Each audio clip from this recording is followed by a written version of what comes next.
사우디아라비아의 실권자인 무함마드 빈 살만 왕세자가 한국의 차세대 주력전차 K3 스텔스 전차를 대량 구매해 예멘 후티 반군이 운용하던 중국산 드론 1000대를 단 3초 만에 격추시켰다는 소식이 전 세계 방산 시장을 발칵 뒤집어 놓았습니다. 사우디 국방부가 직접 공개한 격추 장면은 사우디 국내 주요 언론을 통해 대서특필되었으며 이에 대한 여파로 국제사회에서 K3 전차에 대한 관심이 폭발적으로 증가하고 있습니다. 특히 사우디아라비아 국방장관 칼리드 빈 살만 현 국방장관이자 빈 살만 왕세자의 형제은 K3 스텔스 전차는 세계 방산 역사에서 보기 드문 혁신을 일으켰다라며 우리는 K3 전차를 통해 아라비아 반도 방위력의 새로운 장을 열었다라고 극찬했습니다. 본 기사는 단 3초 만에 1000대의 드론을 제거한 당시 작전 상황, 언론 보도, 국제사회의 반응, 그리고 한국의 기술력이 어떻게 사우디아라비아에 막대한 이점을 가져다 주었는지에 대한 전모를 담았습니다. 사우디아라비아는 예멘 후티 반군의 지속적인 드론 공격과 국경지대 교전으로 인해 정밀 타격 능력 및 방어 시스템을 갖춘 신형 지상무기 체계에 대한 필요성이 급증했습니다. 특히 중국산 저가 드론이 예멘 전장에서 집단으로 운용되어 사우디의 기존 방공망을 교란하는 사례가 늘어나면서 드론과 미사일에 동시에 대응할 수 있는 최신의 전차 확보가 국가적 과제로 떠올랐습니다. 빈 살만 왕세자는 전 세계에서 차세대 전차를 물색하던 중 한국에서 개발 및 양산 직후 성공을 거둔 K3 스텔스 전차에 주목했습니다. 이미 K 흑표 전차가 세계 무기 시장에서 기술력을 인정받은 전례가 있었고 후속으로 개발된 K3가 스텔스 성능, AI 승무원 시스템, 130주포, 드론 무력화 기술 등 여러 측면에서 획기적인 발전을 이룬 것으로 알려졌기 때문입니다. 2024년 하반기에 이르러 한국 정부와 사우디아라비아는 군사기술 협력을 본격적으로 추진했습니다. 양국은 단순 계약을 넘어 공동 연구개발과 기술 이전까지 아우르는 포괄적 파트너십을 체결했습니다.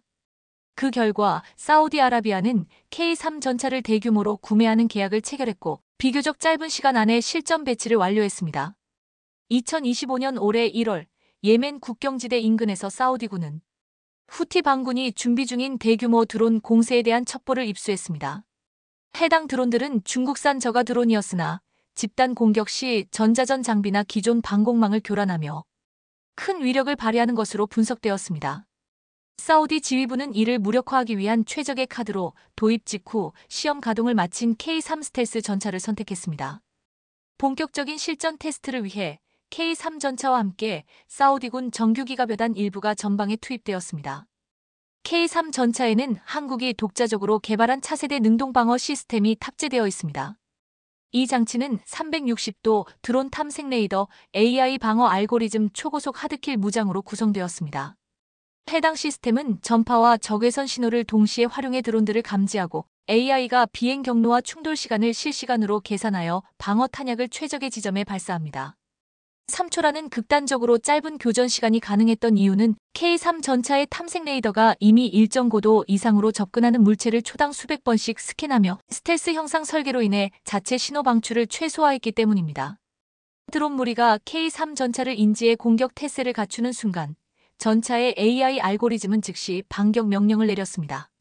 사우디 국영방송사는 전투 장면을 상세히 묘사했는데요. 작전 개시 0초 예멘 후티 반군의 드론 약 1000대가 해안평야지대를 넘어 사우디 기갑부대가 주둔한 지역으로 돌진했고 1초 경과 K3 전차의 복합 탐색 레이더가 1000대의 드론을 라골라크 안합니다. 동시에 AI가 각 드론의 궤적, 속도, 고도 정보를 수집해 개인 식별번호를 부여했다. 2초 경과 K3 전차 탑재 AI는 위협 우선순위를 결정하고 최대 효율로 탄약 소모량을 최소화하기 위한 파괴 지점을 선정했다. 전차 외부에 장착된 초고속 하드킬 유도 탄약 발사관이 자동으로 사격 준비에 돌입했고 3초 경과 일제 사격이 개시되며 유도 탄약이 공중에서 폭발하면서 광범위 파편과 폭풍으로 드론 무리를 순식간에 쓸어버렸다. 동시에 K3 전차는 레이저 시스템으로 잔여 드론을 순간적으로 교란해 비행 제어를 무력화시켰다. 단 3초 만에 모든 것이 끝이 났다. 라고 전했습니다. 결과적으로 단 3초 만에 1000대의 무인기가 모두 격추되는 충격적인 장면이 연출되었습니다. 드론 무리가 폭발하며 발생한 화염과 연기가 사우디 기갑부대가 있는 전방에 빠르게 퍼졌고 전투가 끝났을 때 주변 지형은 아무런 위협도 남지 않은 상태였습니다. 사우디아라비아 정부는 예멘 후티 반군 드론 전력 1000대를 3초 만에 완벽 제압한 전투 영상을 직접 공개하기로 했습니다. 사우디 국방부는 이 영상을 군 공식 채널뿐 아니라 사우디 민영 TV 채널 알 아라비아 AI, ARABIYA, 유력 일간지 알리아드 AI 리에드, 대표 온라인 포털 겸 신문사인 오거사 모카즈 등을 통해 대대적으로 보도했습니다. 알 아라비아 AI, ARABIYA K3 전차 실전 배치 첫날, 드론 1000대를 3초 만에 무력화. 알 리아드 AI 리에드 사우디 국방혁신이 이끌어낸 놀라운 기적. K3 전차가 예멘 공세 차단. 오고카즈 완벽 방어의 서막. 한국 기술력이 바꿔놓은 중동 전쟁의 판도. 라고 전했습니다. 위 언론들은 이 전투 영상을 세밀한 슬로우 모션으로 재편집하여 K3 전차가 드론 무리를 타격하는 순간을 반복 재생하는 특집 프로그램을 방영했습니다. 현지 언론 논조는 하나같이 K3 전차의 파괴력과 정확성, 그리고 초단시간 대량 격추 능력에 경의를 표하는 내용으로 가득 찼습니다. 교전 직후 사우디 국방장관 칼리드 빈 살만은 긴급 브리핑을 열어 K3 전차의 성공적인 작전 수행 내용을 상세히 설명했습니다. 그리고 그는 여러 질문에 대해 다음과 같이 답했습니다. 첫 번째 작전 성공 요인에 대해서는 K3 스텔스 전차에 탑재된 능동방어 시스템은 기존에 우리가 상상하던 것 이상으로 발전된 기술력을 보여줬습니다. 360도 스캔과 AI 기반 타격 능력은 1000대의 드론이 일시에 공격을 퍼부어도 단시간에 제압할 수 있음을 입증했습니다. 라고 전했고, 두 번째 한국과의 협력 평가에 대해서는 한국은 이미 세계적인 전차 제조 기술을 보유하고 있었으며 K3로 그 정점을 찍었습니다. 우리는 대한민국과의 협력을 통해 중동 안보의 획기적인 전환점을 마련하게 되었습니다. 한국 방위산업과의 파트너십은 사우디 미래 안보 전략의 핵심이 될 것입니다. 마지막으로 그는 K3 전차의 추가 도입은 물론이고 이와 연계된 한국형 UAV 무인기, 잠수함, AI 전투체계 등 다양한 분야로 협력 범위를 넓힐 계획입니다. 사우디아라비아는 향후 10년간 한국과의 방산 협력을 지속적으로 확대해 나갈 것입니다. 라고 전했습니다. 이 놀라운 격추 사건이 알려지자마자 중동을 비롯해 전 세계 주요국의 군 관계자, 무기딜러, 연구기관 등은 K3 스텔스 전차에 대해 앞다투어 문의하고 있습니다. 특히 영국, 이스라엘, 미국 등 군사기술 강국의 전문가들은 서로 다른 시각에서 K3 전차를 극찬했습니다. 영국의 국방 전문 매체 제인스 디펜스 위클리 제인즈 디펜스 위클리는 K3는 지상전에서 가장 취약해 보였던 전차가 드론 시대에서도 살아남을 수 있음을 증명했다라며 이 전차가 탑재한 드론 탐지 요격 기술은 향후 10년간 전차 설계의 표준이 될 것이라고 전망했고, 이스라엘의 저명한 군사 분석 기관인 이스라엘 국방연구소 IDI에서는 K3 전차는 단지 공격 능력이 강력한 것만이 아니라 기존의 대드론 방어 개념을 한 단계 끌어올렸다라고 평했습니다. 이스라엘은 드론 및 레이더 기술 분야에서 세계적 경쟁력을 갖추고 있지만 K3가 보여준 통합형 방어 체계에는 감탄을 금치 못한다는 반응을 보였습니다. 심지어 미국 워싱턴의 대표적 국방 싱크탱크인 CSIS 센터 포 스트러티직 언드 인터내셔널 스터디즈 역시 긴급 브리핑을 통해 NATO와 미군도 드론 위협에 대처할 신형 전차 기술이 절실하다라며 K3가 제시한 AI 스텔스 고속 하드킬 결합 모델은 앞으로 전차 설계 전반에 적용되어야 할 혁신이라고 평가했습니다. 특히 CSIS는 미국이 독자적으로 추진 중인 차세대 전차 프로젝트에 참고해야 할 기술의 보고가 바로 한국에 존재한다라고 밝혔습니다. 이번 사우디 실전 투입으로 인해 K3 전차의 인지도와 신뢰도는 세계 최고 수준의 전차로 급부상했습니다. K3 전차가 보여준 핵심 기술은 크게 5가지로 요약할 수 있습니다. 첫 번째, 스텔스 설계 차체 형상과 외부 도료를 활용해 적의 레이더나 적외선 탐지를 최소화함으로써 기존 전차에 비해 생존성이 월등히 높습니다. 두 번째, AI 승무원 시스템 전투 중 표적 인식, 사격 통제, 동력 관리 등을 수행하여 인간 승무원의 피로도를 극단적으로 낮추고 신속한 판단을 가능하게 합니다. 세 번째, 130 주포 및 하드킬 복합, 무장 대형 주포로적 전차 및 고정 시설을 파괴하며 동시에 초고속 탄약 또는 레이저를 활용해 저중고도 드론 위협까지 대응할 수 있습니다. 네 번째, 고무 궤도 및 하이브리드 엔진 기동성과 내구성을 동시에 높이고 작전 시 소음을 줄여 스텔스 효과를 배가시킵니다. 마지막으로 능동방어 시스템 드론, 미사일, 로켓탄 등 위험 요소에 대해 360도 탐지와 하드킬 요격을 제공해 전차의 방어력을 획기적으로 강화합니다. 특히 드론 방어 체계가 크게 부각된 이번 사례는 전차 무용론을 잠재우는 결정적 계기로 작용했습니다. 우크라이나 전쟁에서 대전차 미사일과 저비용 드론의 결합이 전차에 치명적인 것으로 입증되었지만 K3는 이런 요소들을 능동적으로 무력화하며 미래형 전차가 나아가야 할 방향을 제시했습니다. 한국이 우크라이나에 K239 천무 수십 대를 보낼까요? 비셰그라드 24.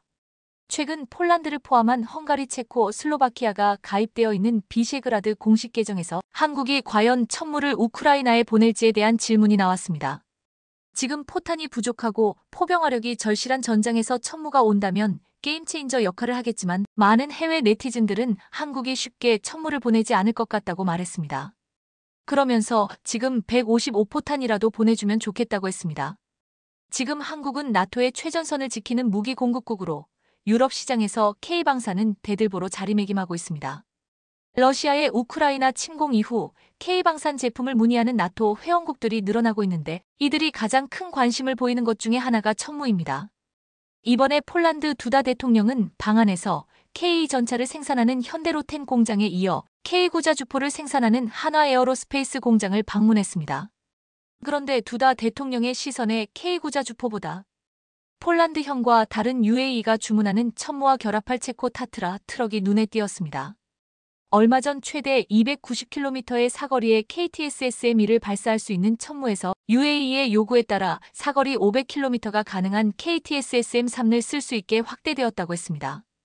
폴란드 대통령은 중동 국가에서 도입하는 500km 사거리를 공격할 수 있는 중동형 천무를 목격한 것입니다.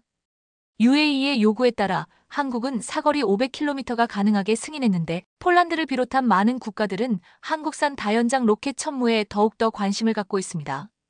또한 최근 파이브 아이즈 국가가 사용하는 ADSI 명령 제어를 천무에서 사용한다는 소식이 전해졌습니다.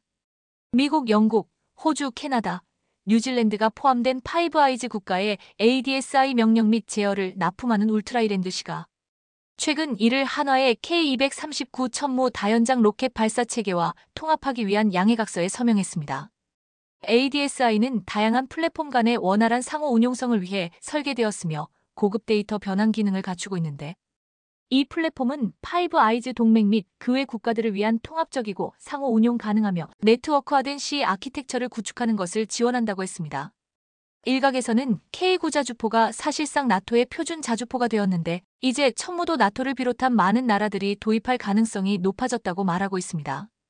루마니아를 비롯한 동유럽 국가들이 천무에 대해 긍정적인 태도를 보이는 이유는 폴란드가 가장 먼저 290대를 도입하기도 했지만 폴란드군이 천무를 직접 써보고 최고라고 말하고 있기 때문입니다. 폴란드 디펜스 24는 직접 폴란드 포병부대를 찾아가서 실제 천무가 어느 정도인지를 취재해 방송했습니다. 11만 1111.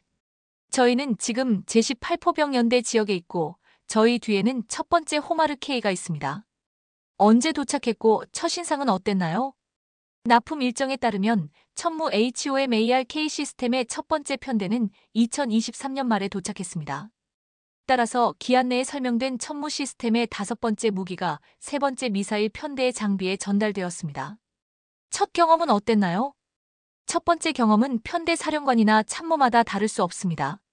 우리는 여기서 완전히 새로운 장비에 대해 이야기하고 있습니다. 군사교육을 계획하고 계속 사용하는 입장에서 기술 보증에 대해 말씀드리자면 이것은 우리에게 매우 중요한 정보이며 이 시스템의 문제없는 작동에 대한 희망을 줍니다. 그리고 일부 문제가 발생하더라도 전체 서비스 지원을 받을 수 있습니다. 응답 시간도 매우 짧기 때문에 편대에서 훌륭한 훈련 기회를 제공합니다. 이것은 우리에게 매우 중요한 정보입니다.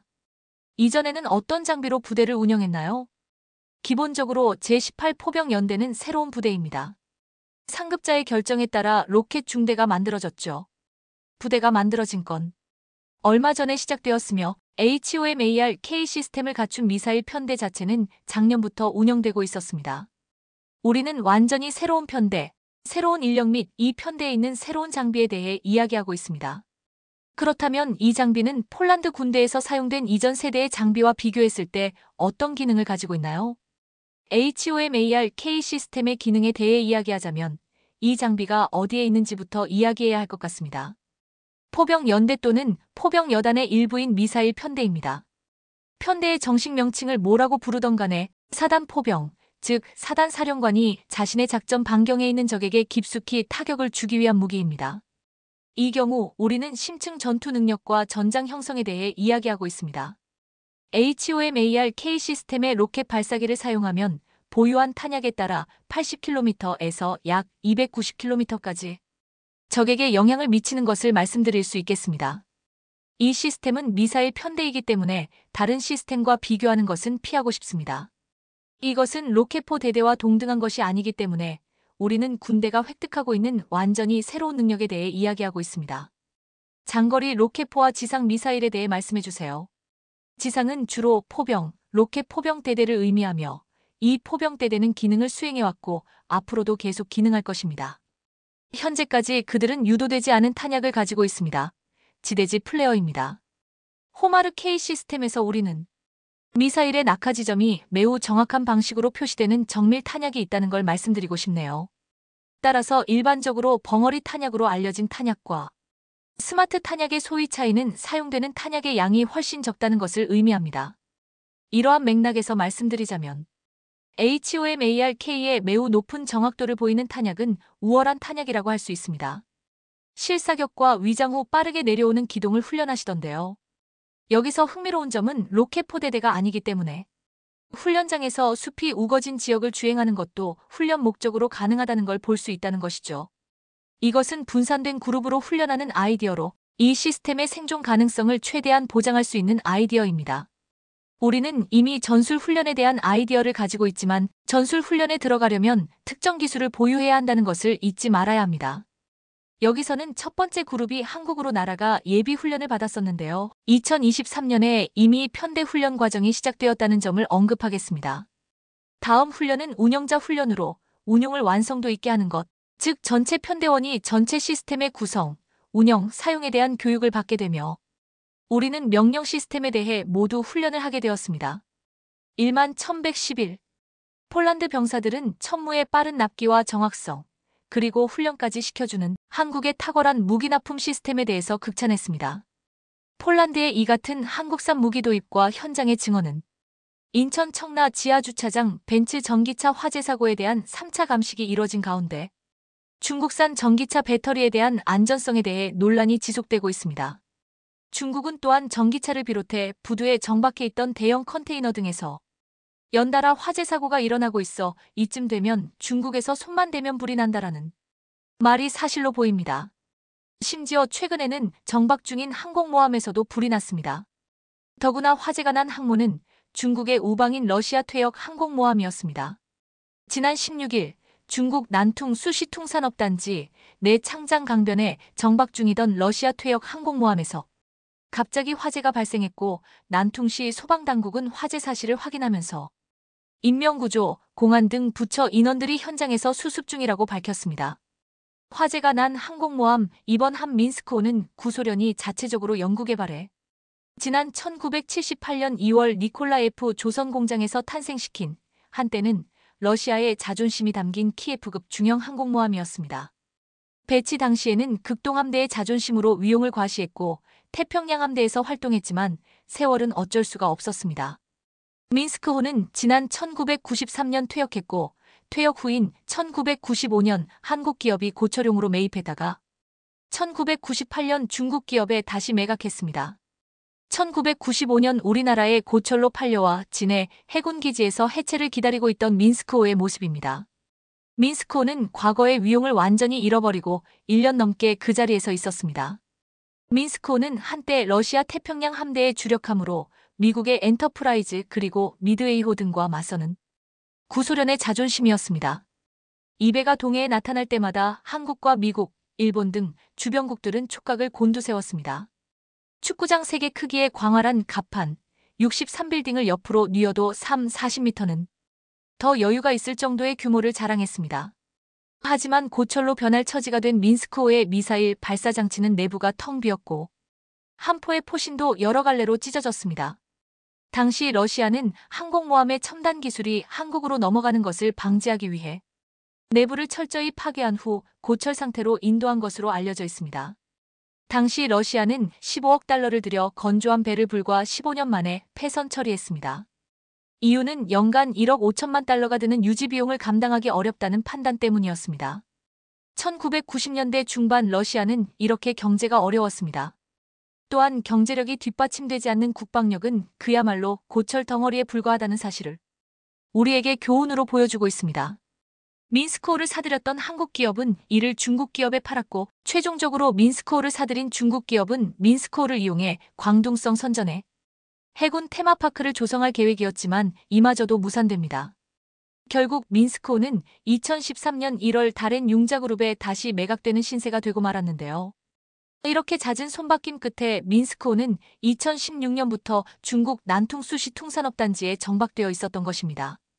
민스크호를 사들인 중국 업체는 이 항구에서 낡은 민스크호를 해체하고 개조하는 작업을 하고 있었는데 그만 화재가 발생한 것입니다. 당연히 원인은 밝혀지지 않았습니다. 안타까운 최후를 맞이한 러시아 항공모함처럼 최근 러시아의 해군력 역시 매우 좋지 않은 상황입니다. 보시는 모습은 러시아 북방함대 핵잠수함에서 순항미사일이 발사되고 있는 모습입니다.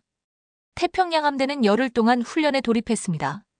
러시아는 전술핵 2단계 훈련이라며 함선 미사일 발사 모습을 공개했는데요. 쿠바 아바나 항의 핵 추진 잠수함과 최신 호위함을 정박시키기도 했습니다.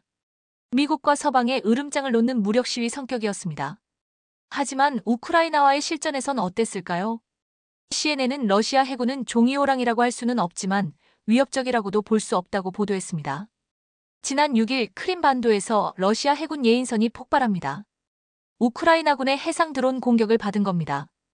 대형 상륙함이 잇따라 파괴됐고 흑해함대 기함인 모스크바호는 미사일 공격에 침몰했습니다. 지난 3월까지 흑해에서 러시아 군함 24척과 잠수함 1척이 파괴됐습니다. 흑해함대 전력의 30% 정도입니다. 러시아 해군의 드론 등 신형 무기 방어 체계가 없어 피해가 컸는데요. 우크라이나군은 러시아 해군 무기는 이렇게 작은 해상 드론에 대응하게 설계되지 않았고 대부분 대함포를 사용한다며 작은 드론의 속수무책이라고 지적했습니다. 러시아 유일의 항공모함 쿠즈네초프함은 7년째 수리 중입니다. 전문가들은 다시 항해하기는 어려울 것으로 예측하고 있습니다. CNN은 러시아가 최근 핵전력을 강조하며 발사 훈련을 잇따라 공개하는 게 실상은 핵을 빼면 별게 없는 러시아 해군의 현실을 역설적으로 드러내고 있다고 꼬집었습니다. 이처럼 중국 러시아 해군이 엉뚱한 짓을 하는 동안 한국 미국은 성공적인 협력을 코앞에 두고 있습니다. 한국 조선업계가 미 해군이 발주하는 함정 MR5 유지보수 사업 수주에 참여합니다. 특히 미 해군이 칠함대 소속의 군수 지원함을 대대적으로 수리하는 사업 입찰에 참여해 첫 수주에 대한 기대감이 높아지고 있는데요. 서태평양을 관할하는 미 최대 함대인 칠함대 소속의 대형 군수 지원함 한 척을 대대적으로 수리하는 프로젝트로 하나오션이 이 사업에 신청서를 내고 이달 중 나올 입찰 결과를 기다리고 있습니다. 이번 수주에 성공하면 연 20조 원 규모의 미 함정 MRO 시장에 첫 발을 들인다는 의미가 있습니다. 중국 해군과 전력 경쟁을 벌이고 있는 미 해군은 동맹국의 조선 기술을 적극 활용하려 하고 있는데요. 미국 조선업계가 인력난 등으로 생산 보수 여력이 부족해 동맹국의 함정 수리를 맡기고 있는 것입니다. 여기에 하나오션을 필두로 한국 조선업계가 최근 함정 사업을 해외로 확대하면서 미국 수요와도 맞아떨어지고 있습니다. 올 초 미 해군 장관이 한국 조선소를 방문해 K조선 기술을 살펴보고 간 뒤여서 이번 미 칠함대 함정 MRO 수주에 대한 기대감은 어느 때보다 높습니다. 이번 MRO 사업은 노후된 4만 T급 보급선을 육상 야드에 올려놓고 부품 하나하나를 분해해 완전히 새롭게 개조하는 창정비 프로젝트입니다. 이를 위해서는 미국 해군 보급 체계 사령부가 부여하는 중정비 자격인 MSRA 메스터 10레베이아이아 어그리먼트 함정 정비 협약을 갖춰야 하는데요. 한국의 HD 현대중공업과 하나오션은 이미 이 자격을 취득했습니다. 놀라운 것은 미 해군은 지난 6월부터 이번 사업을 추진하면서 한국 조선업체에 입찰을 독려한 것으로 알려진 겁니다. 한국을 그만큼 신뢰하고 있다는 의미입니다. 그래서 업계는 이번 사업을 한국 조선소에 맡기기 위해 추진하는 프로젝트로 받아들이고 있습니다. 실제 지난 2월 카를로스 델 토로 미 해군 장관이 HD 현대중공업의 울산 조선소와 하나오션의 거제 조선소를 방문해 한국과 협력 의지를 피력했습니다. 델토로 장관은 한국 방문 이후 현지 언론의 선박 건조 공정의 디지털화 수준과 실시간 모니터링에 깜짝 놀랐다고 말한 바 있습니다. 미 해군은 그동안 서태평양에 주둔하는 함정의 MRO를 일본, 필리핀, 인도 등의 수리 조선소에 맡긴 적이 있는데 한국 조선업계가 이 사업에 뛰어들자 한국의 기술력을 눈여겨보고 있는 것입니다. HD현대는 이번 입찰에 참여하지 않았습니다. 최근 선박 수주 물량이 늘어나 배를 건조할 수 있는 공간인 도크가 꽉 차 있기 때문입니다. 올해 미 국방부 예산 중 함정 MRO 예산은 136억 달러, 약 19조 원입니다. 해외 업체들이 수주 가능한 비전투함 MRO 사업은 이 중 일부입니다. 미국 내 운항하는 선박은 미국에서 만들어야 한다는 존스법 등에 따라 해군의 전투함 정비 작업도 미 본토에서 진행하기 때문입니다. 보급선 같은 비전투함 일부 정비만 해외에 맡기고 있을 정도로 미국은 자국 함정이 해외 수리를 극도로 꺼립니다. 다만 노후 함정이 늘고 있는 미국이 향후 이 예산을 더 늘릴 가능성이 높습니다. 미국은 현재 함정 수리 보수 분야에서도 인력이 많이 부족하기 때문입니다. 우리 조선업계는 함정 MRO를 시작으로 함정 신조 사업도 추진한다는 계획을 갖고 있는데요. 하나오션은 지난 6월 1,300억 원의 인수 계약을 체결한 미 현지 필리 조선소 인수 절차를 연내 마무리한 뒤 함정 건조 자격을 신청할 계획입니다. HD현대도 미 현지 조선소 등을 물색 중인 것으로 알려졌습니다.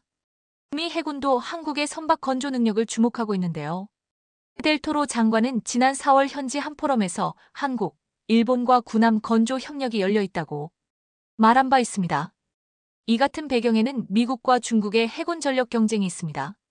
작전 능력이나 위력은 중국이 미 해군을 따라가지 못하지만 양적으론 중국이 2015년부터 미국을 넘어섰습니다. 현재 중국이 운영하는 전투함은 234척으로 미 해군의 219척보다 많습니다. 중국의 선박 건조 능력이 미국의 230배라는 분석도 있을 정도입니다. 이에 미국 유력 싱크탱크나 전직 군 관료 등은 한국, 일본과의 동맹을 적극 활용할 것을 제안하고 있습니다. 지난 6월 미 전략국제문제연구소 CSIS는 미국은 선박 건조 역량을 확대하기 힘들지만 2023년 세계 선박 건조의 26%를 차지한 한국, 14%인 일본과 협력해 격차를 좁힐 수 있다며 한국과의 협력을 촉구하기도 했습니다. 한국 방산이 글로벌 방산 시장에서 연달아 수주 소식을 전하고 있는 가운데 이번에는 미국조차 한국 조선업계의 기술을 이렇게 간절히 필요로 하고 있다니 한국의 달라진 위상은 격세지감이 느껴질 만합니다. 대한민국 조선업계가 최근 세계 1위를 탈환하면서 그야말로 웃음꽃이 피었습니다. 수주 호황으로 슈퍼사이클에 진입하면서 중국을 진작에 제치고 연일 초고속 상승 행진을 보이고 있는 중인데요. 이 같은 기세에 힘이어 미국 함정 사업이 한국에 진짜로 넘어갈 분위기가 형성되자 미국 조선사들이 들고 일어나며 한국 견제에 안간힘을 다 쏟아붓고 있다고 합니다. 게다가 한국의 독자 핵잠 개발 소식까지 더해지며 미 조선사들의 심기를 더욱더 불편하게 하고 있다는다. 한국 조선업계를 둘러싼 상황에 대해 자세히 알아보겠습니다. 한국 조선업이 제대로 미친 존재감을 드러냈습니다. 다름 아닌 지난달 한국 조선업계가 경쟁국인 중국을 제치고 수주량 1위를 차지한 것으로 나타나면서 저력을 제대로 보여줬습니다. 영국의 조선해운 시황 분석기관 클락스 리서치에 따르면 한국 조선업계가 지난달 전 세계 선박 발주량이 40%를 차지한 것으로 나타났습니다. 이는 중국의 24% 점유율을 크게 앞선 것으로 올해 들어 두 번째로 중국을 추월했습니다. 7월 전 세계 선박 발주량은 237만 CGT를 기록했으며 한국 조선소들은 이 가운데 96만 CGT를 수주한 반면 중국은 57만 CGT를 수주하며 2위에 그쳤습니다. 발주 건수로는 중국이 30건으로 한국의 18건을 앞섰지만 총 톤수 기준으로는 한국이 우위를 점하며 중국의 콧대를 제대로 부숴버렸습니다. 실제로 수주량은 대수보다 용량이 중요한데 한국 수주 선박의 한 척당 환산 톤수는 5만 3천 CGT로 중국보다 약 2,800 크입니다. 이러한 사실은 한국 조선소들이 고부가차치 선박 건조에 주력하고 있음을 보여주는 대목으로 LNG 운반선과 같은 고부가차치 선박일수록 톤수가 크기 때문입니다. 조선업계 전문가들도 국내 조선업계가 강세를 보이는 LNG 운반선이 실적을 이끈 것으로 보인다며 고부가차치 선종을 중심으로 선별적으로 수주한 결과라고 평가했습니다. 그리고 이러한 흐름에 올해 상반기 국내 조선 3사는 일제히 흑자를 내면서 한바구음을 짓고 있는 중인데요. 국내 조선업계에 따르면 HD한국조선해양 삼성중공업 하나오션의 상반기 영업이익은 8천억 원에 달합니다. 특히나 더욱 기쁜 소식은 이러한 흑자 흐름이 계속될 거라는 사실인데 실제로 최근 성과가 높아지고 있어 우리 조선업계의 활약이 기대되고 있는 상황입니다. 클락스 리서치에 따르면 업황을 가늠하는 지표인 신조선가 지수는 7월 187.98을 기록하는 등 정점에 달한 상태입니다. 역대 최고점인 2008년 9월에 육박하는 등 업계에 따르면 최근 신조선가 지수가 180을 넘어선 게 2008년 이후 처음일 정도로 분위기가 좋습니다. 실제로 하반기 전망은 매우 긍정적으로 이미 조선 3사는 3년치 이상 일감을 확보했습니다. 이번에도 우리 주력인 LNG선 등 고부가차치 선박 위주의 선별 수주 전략을 강화해 나갈 것으로 예상되고 있습니다.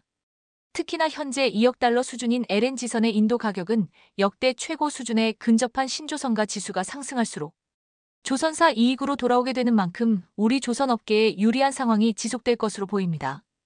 여기에 더해 최근 카타르로부터 대규모 LNG 운반선 건조 계약이 쏟아지는 등 연이은 수주 소식이 더해지면서 우리 조선업계가 쾌속 순항하고 있는 상황인데요. 실제로 조선업계에 따르면 카타르의 국영에너지 기업 카타르에너지가 우리 돈으로 6조 8,800억 원, 최대 20척에 달하는 LNG 운반선을 발주할 예정으로 알려졌습니다.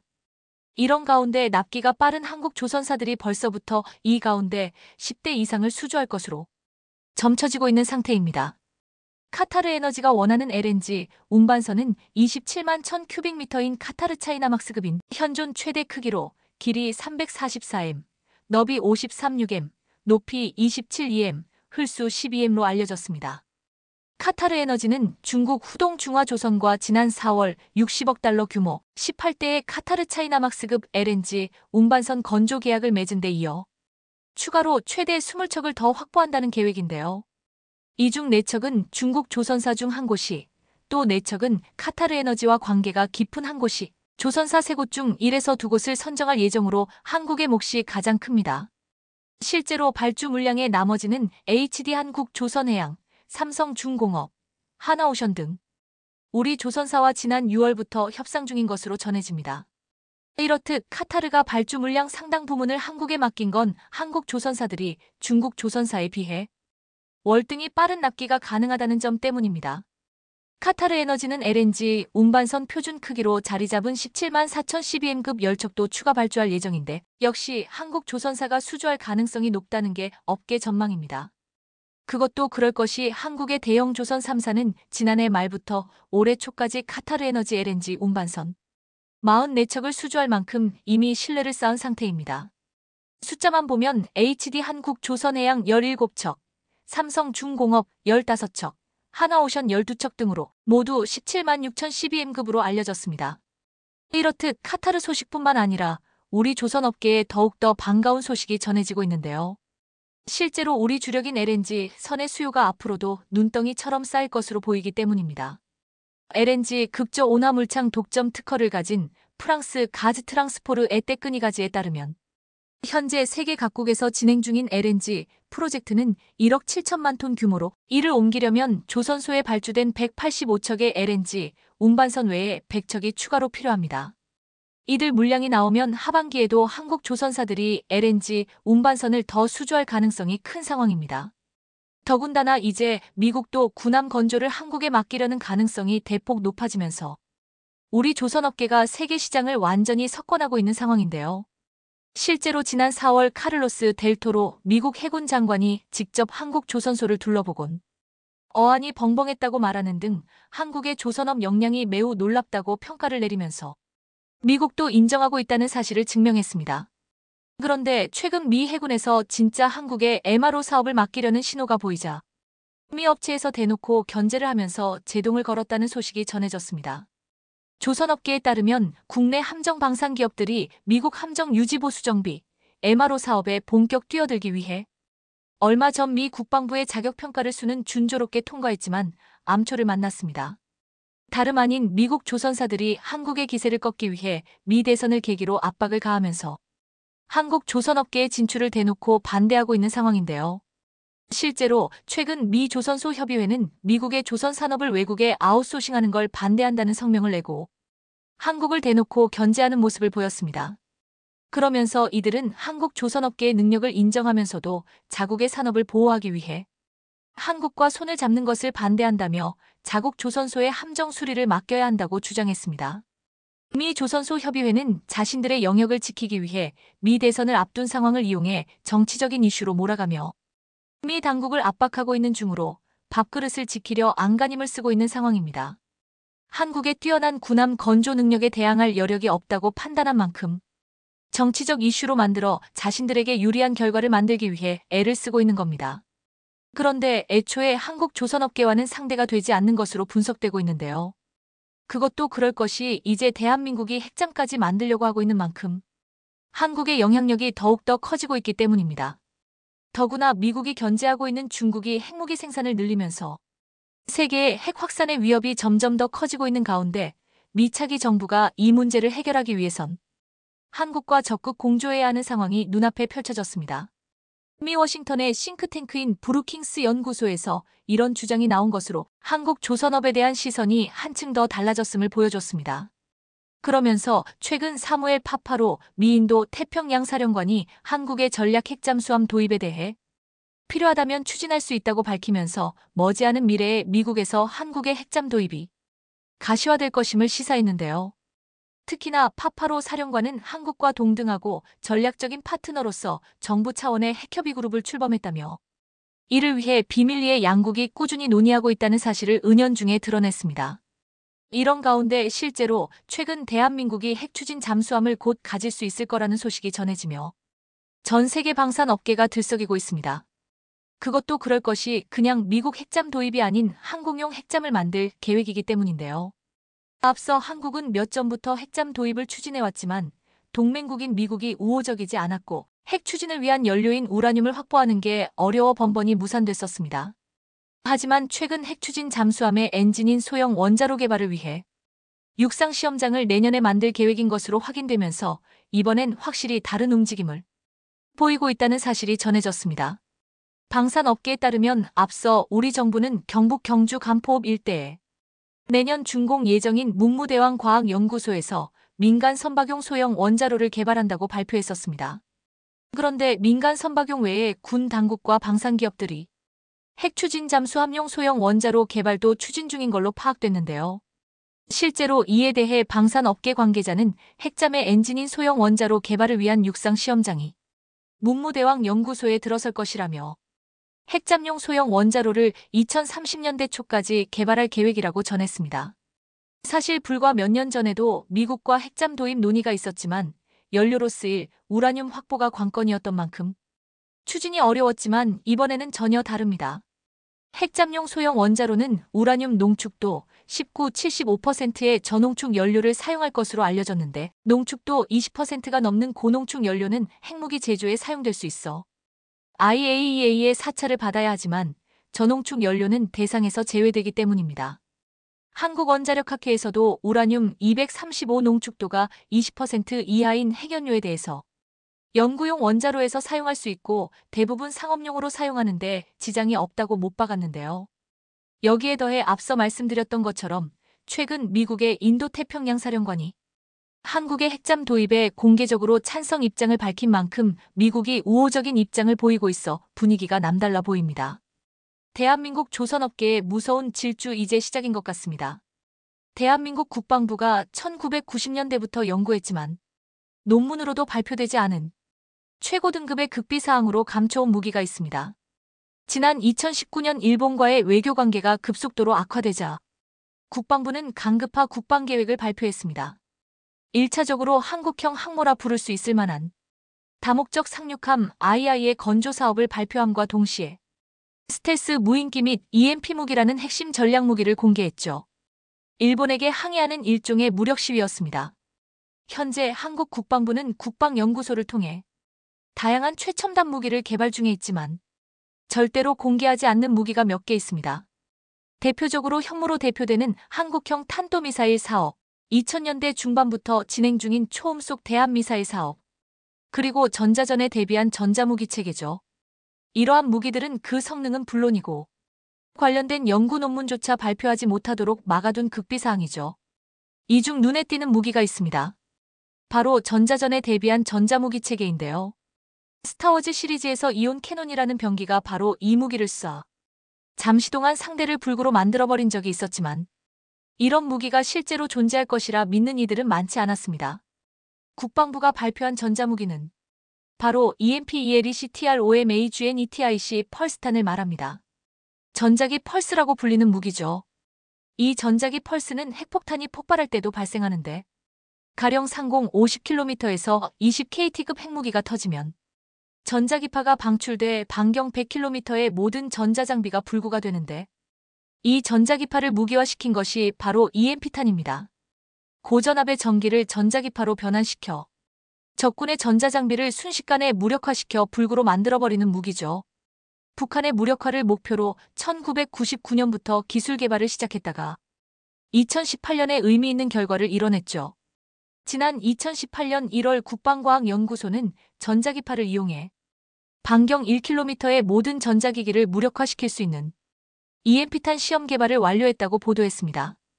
EMP는 핵이 폭발하면서 발생시키는 충격파인데 EMP 효과가 생기는 경우 일정 반경 내의 모든 전자기기는 파괴되죠. 한국이 개발한 EMP는 비핵 EMP로 우라늄 등의 핵불질이 아닌 화약을 기반으로 만든 폭탄이며 폭발 순간 전자기파를 기계적으로 방출시키는데요. 지난 2009년 초보 단계인 100M까지 시험 개발에 성공했지만 1km까지 개발 완료했다는 사실을 공개한 적은 처음이었습니다. 그러다 일본과의 외교 관계가 급격히 악화되던 2019년 8월 국방부가 국방중기 계획을 발표하면서 EMP탄의 개발을 공식화했습니다. 그렇다면 EMP탄은 도대체 무엇일까요? EMP탄은 인공적으로 전자기파를 만들어내 목표 반경 내 모든 전자기기를 무력화시키는 폭탄으로 인간에게 피해를 입히지 않는 비살상용 전략무기입니다. 만약 반경 2km짜리 EMP탄이 한방 서울에 투하되면 2km 내의 TV, 컴퓨터, 스마트폰 등 전자기기로 돌아가는 모든 전자제품이 파괴되면서 원시시대로 돌아가게 됩니다. 지하 수백 미터에 있다고 하더라도 전자기파가 뚫려있는 모든 공간으로 파고들어 무력화시킵니다. 지하에 있다고 안전한 것이 아닌 것이죠. 정전처럼 잠깐 전기가 공급되지 않는 수준이 아니라 전자부품이 과부하에 걸려 모두 타버리는 악마의 공격입니다. 이 EMP탄이 무기가 될 수도 있겠다라고 생각됐던 건 1950년대 미국에서 시작됐습니다. 당시 미국은 태평양의 비키니 섬에서 핵폭탄 실험을 감행했는데 1946년부터 1958년까지 무려 23차례에 이르렀죠.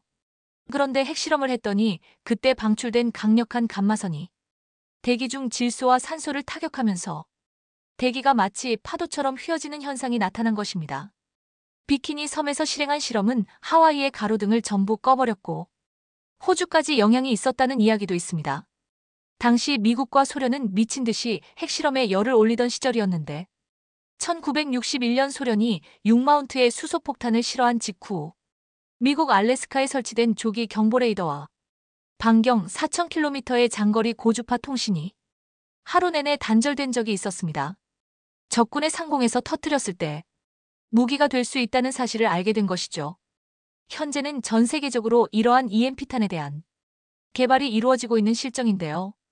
EMP 폭탄은 핵과 비핵으로 구분되는데 핵 EMP는 말 그대로 핵폭탄을 사용하는 것입니다. 핵폭탄이 투하되면 굳이 의도하지 않아도 자연스럽게 전자기 펄스가 방출되는데 이를 이용하는 것입니다. 하지만 이는 쓸모가 있을지 모르겠습니다. 핵을 투하하면 이미 모든 것이 파괴되는데 전자기파가 영향을 미치는 것이 무슨 의미가 있는가 싶습니다. 하지만 핵폭탄의 경우 마음대로 사용할 수 없어 정치적인 결단이 필요하고 자칫 자국 국민들의 목숨을 담보로 잡아야 할 수도 있습니다. 그러나 비핵 EMP는 다릅니다. 전자기 펄스를 방출시킬 수 있는 장치를 내장시킨 폭탄을 상공에서 투하시키면 목표로 하는 범위만큼의 전자기기를 무력화시킬 수 있고 정치적인 결단이 필요하지 않으며 가격 역시 핵 EMP에 비해 거의 거저 수준이죠. 상대적으로 그렇다는 뜻입니다. 이 EMP탄이 가장 최근에 사용된 건 지난 2013년 미국입니다. 이라크를 침공한 미국은 길이 2m, 직경 30cm의 EMP단을 상공에서 투하했는데 고공 10km부터 작동해 8km, 5km, 3km에서 각각 고주파의 전자기파를 발사해 광범위한 피해를 발생시켰습니다. 발전기 방식의 막스마크스를 사용했기 때문입니다. 이 덕분에 도심지의 위치에 직접 폭격할 수 없었던 라디오 방송국과 군지휘소를 무력화시켰죠. 현재 한국은 주적이라 할 수 있는 북한의 전력망을 파괴하려는 목적으로 개발하기 시작했는데 이미 2000년대에 1km 이내의 전자기기를 영구히 파괴시킬 수 있는 무기를 개발해냈습니다. 국방과학연구소는 항공기 투하형부터 미사일 탑재형 등 다양한 종류를 개발한 것으로 알려져 있으나 극비사항인 만큼 성능과 실전 배치 상황은 절대로 공개되지 않습니다. 다만 현재 단도미사일 및 크루즈 미사일에 장착시켜 전쟁 초기에 북한의 지휘소, 미사일 기지, 비행장, 방공 시스템을 전부 무력화시킬 계획으로 지속적인 개발이 이루어지고 있습니다. 일각에서는 북한의 주요 지휘소나 전략시설은 전부 지하 수백 미터에 자리 잡고 있는데 그걸 공격할 수 있느냐 의심의 눈초리를 보내지만 EMP는 전선, 케이블, 통풍구 등 금속만 존재한다면 모조리 침투할 수 있습니다. 땅속에 있는 북한 지휘소라도 최소한 숨은 쉬어야 하니 통풍구는 있을 테니까요. 물론 한국은 현무4 등 지하시설을 파괴하기 위한 전술핵급 궤불 미사일도 보유하고 있지만 총 너무 깊어 실패하더라도 EMP탄이 전자장비를 파괴시키기 때문에 완전한 무력화를 기대할 수 있습니다. 그런데 북한이 이 무기가 얼마나 두려웠던지 공개되자마자 쌍욕하면 비난하고 나섰습니다. 8월 14일 국방중기 계획이 발표되자마자 하루 만에 조평통을 통해 공개적인 비판을 가해왔습니다. 조평통은 EMP탄을 콕 집어 알레르기 반응을 보였죠. 아무래도 실전 배치가 임박한 만큼 자신들의 최대 무기인 핵시설을 마비시킬 수 있다는 점 때문에 신경을 곤두세우는 것이겠죠. EMP탄 한 방이면 전자기기 내부 회로를 전부 태워버려 마비시켜버리니까요. 하지만 한국이 북한과의 전쟁에 대비해 준비 중인 무기는 EMP에서 그치지 않습니다. 비슷한 홍류의 무기로 정전단, 즉 인공적으로 모든 전력망을 블랙아웃시켜버리는 무기도 있죠. 단소섬유단으로도 불리는 무기입니다. 지난 1999년 5월 유고슬라비아 중부 지역에는 미군의 스텔스 폭격기가 등장했습니다. 그런데 폭격기가 폭격은 안 하고 작은 폭탄 몇 개만 떨구고 날아가 버렸습니다. 피해도 별로 없겠다 생각하던 순간 야구공만한 폭탄에서 거미줄 모양의 실덩어리가 떨어졌고 발전소의 변압기에 달라붙었습니다. 변압기에 거미줄이 내려앉은 순간 방전과 누전이 발생하면서 유고슬라비아 전역의 전기 70%가 차단됐었죠. 이날 유고슬라비아를 암흑으로 만들어버린 이 무기가 8호 정전탄입니다. 1980년대 미국이 개발한 이 무기는 적의 작전 수행 능력을 현저히 감소시킵니다. 2003년에는 이라크에서도 사용했는데 주요 변전소를 공격하는 바람이 한 달 동안 전기 공급이 끊겨 이라크가 마비되는 사태가 벌어지기도 했습니다. 눈과 귀가 멀어버린 상태에서 어떤 반격도 불가능했죠. 지난 2006년 국방과학연구소는 퐁상과 함께 정전단을 개발하기 시작했는데 2017년 기술을 확보했다고 밝혔죠. 즉 기술을 전부 확보했기 때문에 언제든지 생산해 실전 배치시킬 수 있는 상태까지 발전한 것입니다. 북한의 핵위협에 대비해 세운 킬체인, 즉 핵미사일을 탑재하고 추적하고 격파하는 작전에서 핵심 전력은 단연 정전단입니다. 북한은 알려진 지하시설만 7,000개 이상인데 한국군은 전쟁이 발발하면 최우선적으로 대형 발전소 상공에서 이 폭탄을 투하해 전력 공급 차단에 집중할 것으로 보입니다. 이를 통해 지하요새 자체를 무력화시키겠다는 뜻인데요. 그 이유는 지하시설을 운용하기 위해서는 초대형 환기시설은 물론 두꺼운 방호문이 필요한데 이들을 열고 닫을 때 전력이 필요합니다. 손으로 밀고 닫는 수준이 아닌 거니까요. 지하 벙커에 자체 발전기를 보유해 자체 전기를 생산한다고는 하지만 이러한 발전기는 상시에 사용하는 것이 아니라 정전돼서 수리하는 동안 필요한 전력 공급용에 불과합니다. 장시간 사용할 수 없죠. 정전단은 전도가 높은 니켈과 단소섬유를 결합해서 만드는데 이를 공중에서 쪽발시키면 단소섬유가 무수히 방출되면서 전선에 걸립니다. 그럼 전기줄에 갑자기 과부하가 생기면서 전력을 차단시키는 원리입니다. 이렇게 되면 김정은이 머물게 될 지하 벙커, 그리고 지하 요새로의 진입 자체를 불가능하게 만들어 도피할 곳이 없어지는 것은 물론 엄청난 전력을 필요로 하는 통신체계도 먹통이 되므로 일사불란한 작전 지휘가 불가능해지는 겁니다. 이 분야에 대한 기술은 이미 확보했지만 아직까지 실전 배치 소식이나 그 이후의 소식이 들리지 않는 이유가 있습니다.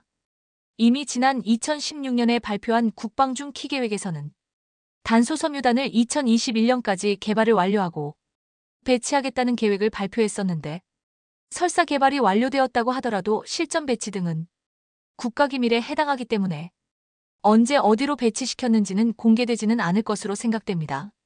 말 그대로 핵심 전략무기니까요.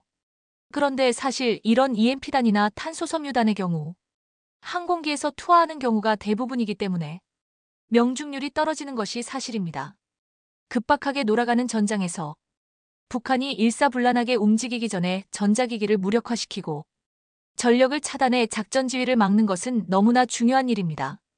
하지만 무력화를 위해 투하한 무기의 명중률이 떨어지는 것은 자칫 전쟁의 승패를 가를 수 있는데요. 그래서 한국은 명중률을 높이기 위해 공중을 날아다니는 유도폭탄을 개발해 정전단에도 적용할 계획입니다. 국방과학연구소와 LIGNX1이 개발한 GPS 유도폭탄 KGB는 재래식 폭탄에 장작시켜 재래식 폭탄의 치명적인 단점인 명중률을 최고 수준으로 높여주는 유도무기입니다. 재래식 폭탄이 핵미사일 효과를 내도록 해주는 것입니다. 과거 핵미사일은 오차가 1000엠나 됐기 때문에 콘크리트로 둘러싸인 핵심 군사시설을 파괴하려면 핵탄두가 필수적이었죠. 그러나 GPS라는 개념이 도입되면서 2000년대에 접어들어 재래식 폭탄의 오차 범위가 5M로 줄어들었죠. 따라서 현대의 GPS 정밀유도 폭탄은 과거의 핵미사일만이 파괴할 수 있었던 적군의 두터운 방어 콘크리트를 뚫고 핵심 군사시설을 정확히 명중시킬 수 있어 핵무기를 대체하는 능력을 갖추고 있죠. 그런 의미에서 본다면 명중률이 상당히 떨어지는 재래식 폭탄을 스마트 폭탄으로 탈바꿈시키는 KGB는 아군의 전투기 생존성까지 대폭 상승시키는 효과를 냅니다. 특히 KGB의 경우 다양한 비행 방식을 보유하고 있는데 지면에 노출된 표적은 물론 산의 뒤에 위치한 숨겨진 표적까지 공격할 수 있는 선의 비행 능력도 보유하고 있죠. 이 능력은 스마트 폭탄의 대명사라는 미국의 제2담 JDAM에도 없는 특별한 기능입니다. 또한 최대 사거리가 100km로 제2담보다 훨씬 먼 거리에 위치한 목표물까지 오차없이 정확하게 공격할 수 있습니다. 성능이 더 우수한 진짜 스마트한 유도폭탄인 거죠. 이 KGB는 사우디아라비아에 수출한 것으로 잘 알려졌습니다. 지난 2016년 사우디아라비아는 한국으로부터 150억 원 규모의 KGB를 수입했는데 이는 극비사항이었습니다. 수출의 모든 과정은 3급 군사기밀로 분류해 은밀하게 추진했죠. 왜냐면 우리 군의 전시비 충량이 31분임에도 일주일밖에 보유하지 못한 아주 귀한 무기였으니까요. 그런데 수출 물량이 부족하자 군 전쟁 비축물자를 사우디에 수출해버렸습니다. 국방부는 사우디에 이를 판매한 사실 자체를 비밀로 분류해 공개하지 않다가 러시아 언론에서 이 사실이 보도되자 마지못해 시인하기도 했습니다. 현재 라이벌인 이란을 견제하기 위해 예멘 내전에 개입한 사우디를 지원하고자 이를 수출했다는 비난에 휩싸이기도 했었죠. 오늘은 북한불 완전히 무력화시킬 수 있는 EMP단과 정전탄, 한국 배터리 3사의 해외는 국가 차원에서 유치하려 힘쓰고 완성차. 기업들은 협업에 사활을 건 구애를 하면서 국내 배터리 회사들은 네덜란드, 노광장비 ASML 회사처럼 전 세계 슈퍼물로 떠오르고 있습니다. 더구나 미국은 전기차 시대에 맞춰 중국산물 배제시키면서 완성차 업계는 배터리 생산 거점 확보를 위해 필사적으로 한국 배터리 3사에 매달리고 있습니다. 배터리 기업들이 귀하신 몸이 되면서 협상력이 높아진 만큼 초기와 달리 향후 합작 공장 설립은 K배터리 기업의 수익성을 중심으로 검토될 것이라는 평가가 나옵니다. K배터리는 이미 대규모 양산 체제를 구축했고 향후 7에서 8년치 일감도 확보해 놓은 상태에서 급할 것이 없기 때문에 협상력의 우위에 서 있는 입장을 보이고 있습니다. 27일 관련 업계에 따르면 GM은 LG에너지솔루션이 합작사 JV 얼티엄셀즈 사공장 투자에 미온적인 반응을 보이자 다급한 나머지 삼성 SDI의 신규 파트너십을 적극적으로 요청하고 있습니다. 삼성 SDI는 GM에 납품한 전례가 없고 GM이 선호하는 파우치형 배터리를 양산하지도 않지만 GM은 얼마나 다급했던지 삼성 SDI 방식으로 폼팩터 변화까지 각오하며 협력을 제안한 것으로 알려져 있습니다. GM은 북미 수요의 안정적인 배터리 조달을 위해 사공장 설립을 요청하고 있지만 LG에너지솔루션은 특정 고객사의 신규 투자가 집중된다는 점에 부담을 갖고 있는 것으로 보입니다. 이미 다양한 완성차 업체와 투자를 발표한 만큼 선택과 집중을 위해 투자 속도 조절에 나섰다는 게 배터리 업계의 얘기입니다. LG에너지솔루션은 GM과 함께 오하이오주와 테네시주에 총 3개의 합작 공장을 짓고 있습니다. 스텔란티스와 혼다, 현대차 등과 합작 공장을 설립할 것이라는 계획도 발표했고 테슬라 전용 배터리 공장도 국내에 건설 중입니다. 또한 도요타와 전기차용 배터리 공급을 위한 업무 협약 MOU 협상이 거의 마무리되고 있다는 소식도 있습니다. LG에너지솔루션은 북미 자동차 고객들의 분량이 상당히 견조하다며 이런 상황은 전년 대비 올해도 25에서 30% 성장한 매출을 달성할 수 있을 것이라고 자신감을 표출했습니다. 기대에 못 미친 프리-IPO 성적과 저조한 수물이 문제시되던 상황에서 포드와의 터키 JV가 결렬 위기라는 보도가 나오면서 위기론이 점화됐던 SK온에 대한 전망도 비교적 낙관적입니다. 후발주자인 까닭에 뒤늦은 성장통을 겪고 있다는 평가를 받는 SK온을 두고 업계에서는 자금 수울 문제만 해결한다면 LG에너지솔루션, 삼성 SDI 등과 마찬가지로 유리한 고지에서 협상을 이끌 수 있을 것으로 보고 있습니다. 또한 현대자동차 그룹이 미국 내 배터리 생산기지로 SK온과 협업체제를 발표하면서 SK온은 힘을 얻고 있습니다. GM 입장에서 선택지가 제한적일 수밖에 없는 것은 정치 외교적 걸림돌이 많은 중국업체나 자국 완성차와 테슬라 대응에도 벅찬 파나소닉은 대안이 될 수 없는 한국 배터리 3사회는 방법이 없었습니다. 얼마나 다급한 상황인지 알 수 있을 정도입니다. 포드도 비슷한 이유로 유럽의 SK온 등과 추진하던 JV가 무산될 위기에 처하자 LG에너지솔루션에 손을 내밀었습니다. 북미가 아닌 유럽이기 때문에 중국과의 협력도 가능했지만 유럽도 미국식 IRA 정책이 남을 가능성이 크고 또 고출력을 요구하는 상용차 배터리 생산 계획을 세우고 있어 한국 기업을 우선시하게 됐다는 후문입니다. 그 외에 다른 방법이 없는 것은 미국에서 배터리를 만들겠다고 청사진을 내걸며 엄청난 투자를 받았던 많은 스타트업들은 아직도 아무런 소식도 없기 때문입니다. 모조리 실패했다는 얘기입니다. 한국 의존도를 낮추겠다며 적극적인 내재화 전략을 추진하던 유럽에서도 한계를 통감하며 오히려 국내 기업 의존도가 점차 높아질 것이란 분석도 나와 있습니다. 배터리가 전기차에서 핵심 부품으로 부상하면서 이를 확보하기 위한 유럽의 몸직임은 지속돼 왔습니다. 유럽 신규 배터리 업체 중 노스볼트 스웨덴을 위시로 베르코어 프랑스, ACC 프랑스, 브리티시볼트 영국, 이타볼트 이탈리아 등 최소 8곳이 전기차 배터리 공장 구축 계획을 발표했습니다. 공장 완공 시점은 지난해 연말부터 2024년에 몰려 있었지만 노스볼트를 제외한 나머지 7곳은 아직 소식이 없습니다. 유럽 배터리 업체들은 그동안 배터리 개발이 지지부진하면서 가뜩이나 어려움에 처해 있는 상황에서 최근 더욱 나빠진 글로벌 금융 환경과 에너지 비용, 여기에 미국의 IRA법까지 겹치면서 진퇴양난에 빠져 있다는 소식입니다. 개발도 안 되고 있고 설사 개발을 끝내고 양산한다고 해도 이미 유럽의 양산 시설을 갖춘 한국 배터리 기업들을 따라잡기에는 역부족이라는 평이 나옵니다.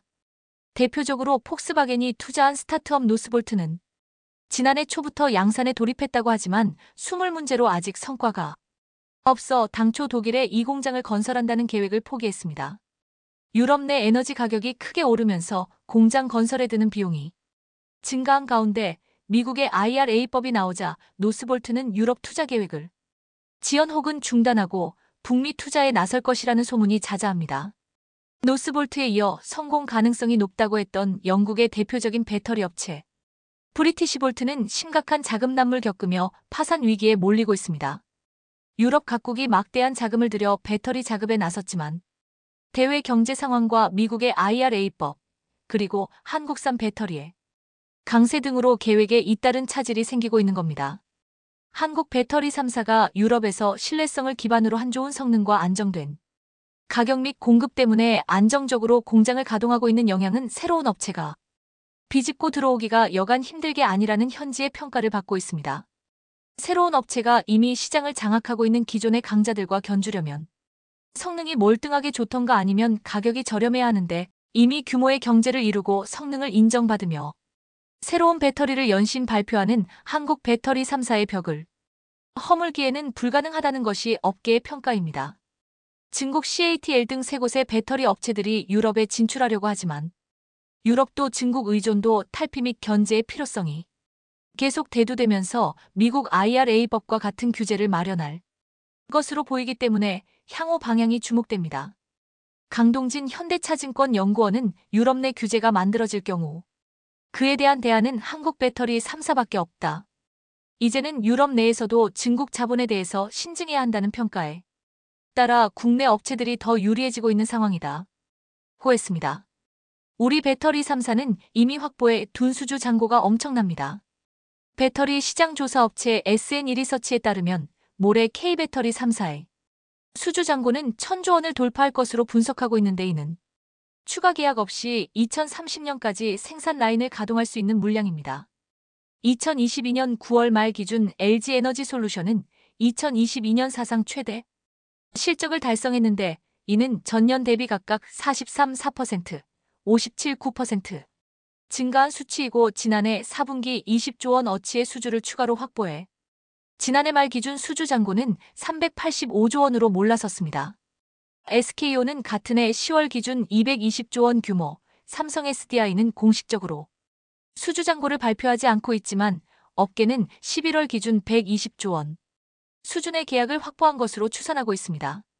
따라서 국내 배터리 3사는 매년 매출 성장폭보다 더 큰 신규 수주를 확보해 가고 있다고 밝혔습니다.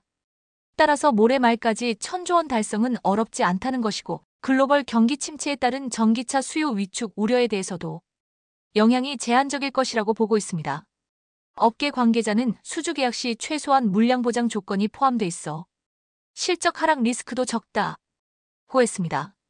배터리 판가는 고객과 협의해 정하는 만큼 전기차 판가에 영향을 받는 구조가 아니다면서 전기차 가격이 인하된다고 해도 배터리는 부족한 상태이기 때문에 가격 인하보다 오히려 상승 여건이 더 크다. 고 설명했습니다. 지금과 같은 기조는 2030년 전후까지 지속돼 국내 배터리 회사의 시장 지배력이 갈수록 강하게 유지될 것이라고 부연했습니다. K배터리 업체들이 다양한 완성차 업체들로부터 러브콜을 받는 이유는 제품에 대한 높은 신뢰도를 꼽습니다. 안정적으로 배터리를 납품할 수 있는 생산 체계를 구축하고 있고 파우치형과 원통형 등 다변화된 제품 포트폴리오를 갖춰 고객의 어떤 요구에도 즉시 대응할 수 있으며 중국산처럼 저렴한 소재를 사용하며 값싸게 만드는 것보다 품질과 안정성 위주로 만들면서 높은 신뢰도를 쌓았다는 것입니다. 박철환 서정대학교 교수 자동차학과는 완성차 업체들의 K배터리에 대한 신뢰도가 높은 것에 대해 안정적으로 제품을 납품받을 수 있고 품질이 좋은 때문이다. 일본은 파우치형 배터리 부분에서 기술 경쟁력과 납품에서 한계를 보이고 있고 중국산은 실제 스펙과 다르고 겨울철에 특히 약한 성능에 따라 소비자의 항의를 받는 경우가 많아 신뢰 스스로 떨어뜨리고 있다. 이렇게 평가했습니다. 우리 배터리 기업들의 세계 재패를 기대합니다.